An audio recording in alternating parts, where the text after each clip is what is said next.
Smashing Science, exploring the limits in the lab.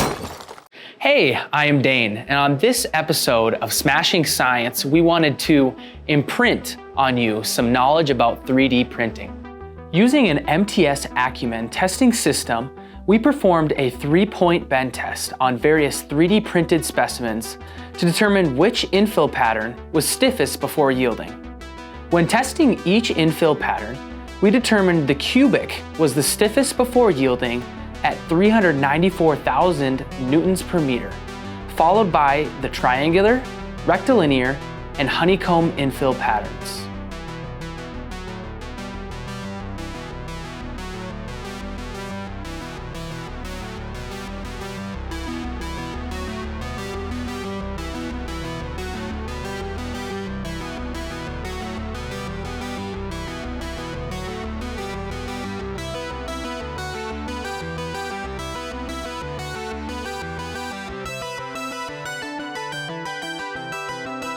Thanks for joining us on Smashing Science, and please like and subscribe to see future episodes.